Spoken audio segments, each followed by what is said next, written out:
Mina olen Ere Vinnipäevasti raamatukogust ja loen ühe mälestuse Vilde sõbra Jakob Hermanni Vahtriku poolt raamatust Eduard Vilde kaasaegsete mälestustes.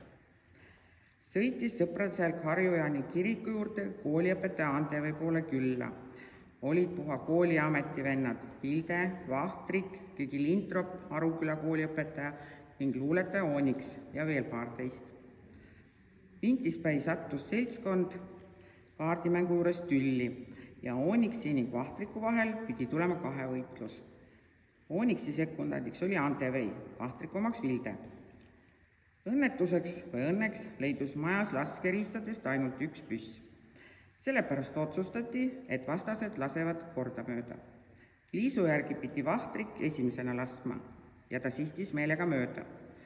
Kuid selle peale vihastus Vilde ja nõudis nüüd ägedalt ise kahevõitlust Vahtrikuga. Pika tüli jooksul unustati mõlemad kahevõitlused ja pidutseti endises sõpruses edasi, kuni pistis pähe minna Aljava mõisa.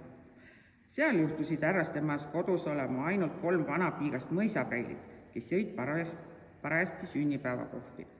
Seda lamenti, mis need võhivõõrad kavalerid nüüd nende hirmuks toime panid. Pidutseti seni, kui tuli tuju minna Postivere koolimajja, külla koolmeister Palmi poole, kes oli ka luuleharrastaja. Seal ootasid ees jälle uued seiklused, seoses kas või sellega, et magusroa saamiseks aiast elav mesipuu õhtulauale toodi. Ärritatud mesilaste vasturünnak olnud nii kole, et mehed lõpuks kaineks löönud.